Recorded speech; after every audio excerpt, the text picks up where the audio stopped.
సొంత బిడ్డ ఏడుస్తున్న తల్లిదండ్రులు నవ్వేది ఒకే ఒక్కసారి. బిడ్డ పుట్టినప్పుడు ఏడ్చే మొదటి ఏడుపు విని. బేసిక్గా మనిషి పుట్టుకే ఒక అద్భుతం. How many people are in space right now? మిమ్మల్ని క్వశ్చన్ అడగటం లేదు. How many people are in space right now .com అనే వెబ్సైట్లోకి వెళ్తే ప్రజెంట్ స్పేస్లో ఎంతమంది ఉన్నారు, ఉన్నవారి పేర్లేంటి, ఎన్ని రోజుల నుంచి ఉన్నారు అని చూపిస్తుంది. చాలా ఎక్సైటింగ్ వెబ్సైట్. కావాలంటే ఒకసారి ట్రై చేయండి. 52 సంవత్సరాల క్రితం యూరీ గగరిన్ మొదటిసారి స్పేస్లోకి కాలు పెట్టాడు. అప్పటి నుండి ఇప్పటి వరకు దాదాపు 568 మంది స్పేస్లోకి వెళ్ళారు.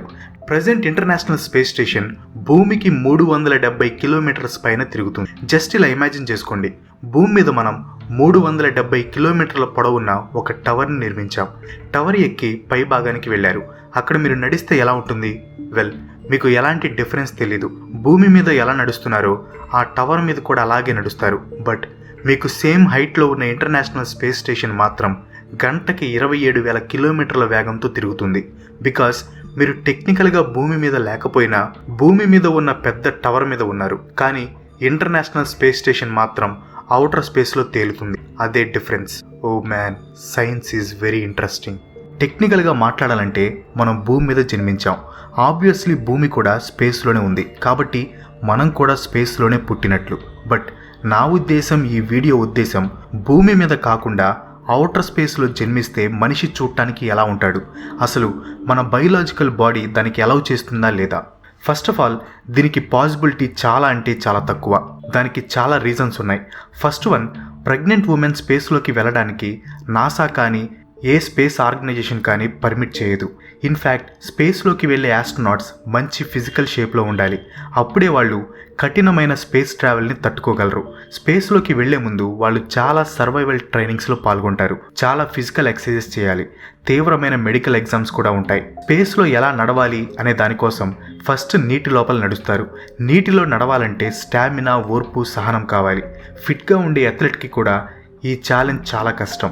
అదే ఒక ప్రెగ్నెంట్ ఉమెన్కి అయితే ఇవన్నీ చేయటం ఇంచుమించు అసాధ్యమే. Second reason, in case astronaut pregnant కాకపోయినా స్పేస్లో గర్భం ధరించటం నియర్లీ ఇంపాసిబుల్. స్పేస్లో మనిషి వెయిట్లెస్గా ఫీల్ అవుతారు.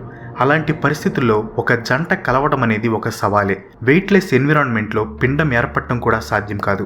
ఇన్ కేస్ ఏర్పడినా అది నిలబడి బిడ్డ ఫామ్ అవటం అసాధ్యమే. అంతరిక్షంలో జన్మించడం అనేది వెయిట్లెస్నెస్ ఎఫెక్ట్కి రిలేట్ అయి ఉంటుంది. స్పేస్ స్టేషన్లో ఉండేవాళ్ళు కానీ వెళ్ళే వాళ్ళకి కానీ వెయిట్లెస్నెస్ వారి శరీరం మీద ఎలాంటి ఎఫెక్ట్ చూపిస్తుందనే టెస్టులు చేస్తారు. కానీ ఇప్పటి వరకు దాని పూర్తి ఎఫెక్ట్స్ తెలియదు. బట్ దీనికి సంబంధించి 2001లో ఒక స్టడీ చేశారు. 20 ప్రెగ్నెంట్ ఎలుకల్ని స్పేస్లోకి పంపించారు. అవి ప్రసవించే సమయానికి భూమికి తీసుకొచ్చారు. ఎలుకలన్నీ నార్మల్ సైజ్ పిల్లలకి జన్మనిచ్చాయి. వాటికి పాలు కూడా నార్మల్గానే ఇచ్చాయి. ఇన్ఫ్యాక్ట్ తల్లి ఎలుకలకి ఎలాంటి ఎఫెక్ట్ లేదు. కానీ పిల్లలకి కొంచెం ట్రబుల్ ఉంది.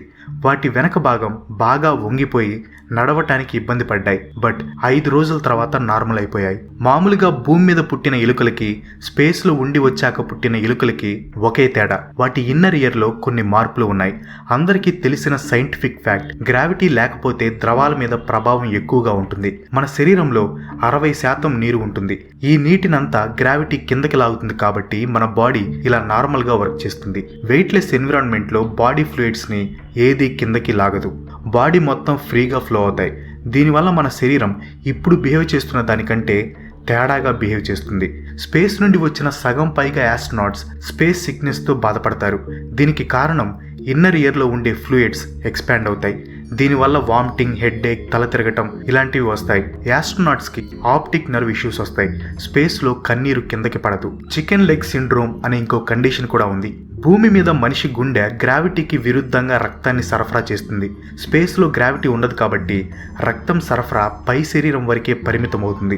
దీనివల్ల మన ముఖం ఉబ్బిపోతుంది, కాళ్ళు మాత్రం సన్నగా ఉంటాయి. వెయిట్లెస్ ఎన్విరాన్మెంట్లో ఫ్లూయిడ్ ఎక్స్పాన్షన్ ఉంటుంది కాబట్టి మన మెదడు శరీరంలో ఎక్కువ ఫ్లూయిడ్ ఉంది అని పొరబడుతుంది. దీనివల్ల రక్తం ఉత్పత్తి తగ్గిపోతుంది. యాస్ట్రోనాట్స్ స్పేస్లో ఉన్నప్పుడు 22% రక్తాన్ని లాస్ అవుతారు. దీనివల్ల హార్ట్ ప్రాబ్లమ్స్ కూడా వస్తాయి. ఈ ప్రాబ్లమ్స్ అన్ని ఎందుకు చెప్పానంటే, వీటన్నిటిని ముందే గమనించి వాటికి ముందు జాగ్రత్తలు తీసుకున్నామనుకోండి, అప్పుడే ఇలాంటి అసాధారణమైన పరిస్థితుల్లో శిశువు జన్మిస్తే ఎలా ఉంటాడో మనం ఫిగర్ అవుట్ చేయొచ్చు. ఫస్ట్ స్పేస్లో పుడితే కళ్ళు పెద్దవిగా కొంచెం బయటికి వచ్చి ఉంటాయి. మజిల్ గ్రోత్ సరిగ్గా ఉండదు కాబట్టి కాళ్ళు చాలా సన్నగా ఉంటాయి. సో సరిగ్గా నడవలేరు. బరువైన వస్తువులు ఏమీ ఎత్తలేరు. గ్రావిటీ ఉండదు కాబట్టి వెన్నుపూస బాగా ఎక్స్పెండ్ అవుతుంది. స్ట్రాంగ్ బోన్స్ ఉండవు. విటమిన్ డి కొరత ఉంటుంది. దీనివల్ల స్పేస్లో పుట్టిన బిడ్డ సరైన రూపం లేకుండా ఉంటాడు. అసలు ఎప్పటికీ నడవలేడు కూడా.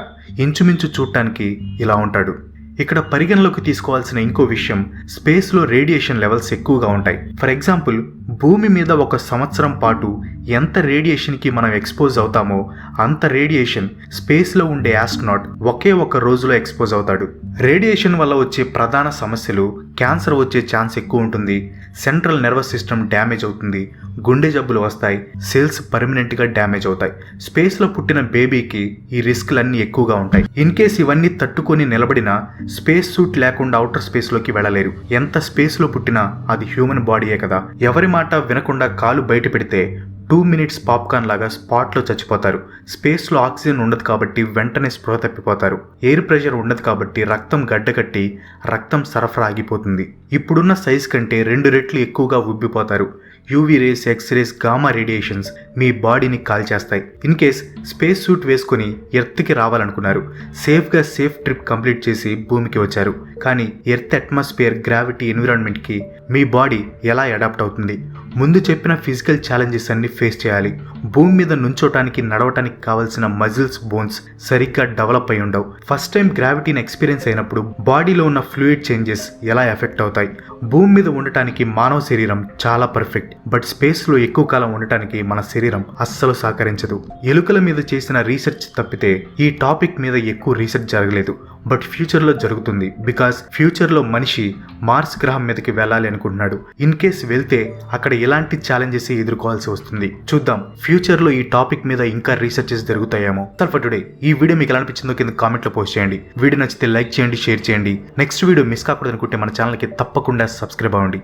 ఇంకో మంచి ఎపిసోడ్తో మళ్ళీ కలుసుకుందాం. అంతవరకు సెలవు. Bye bye.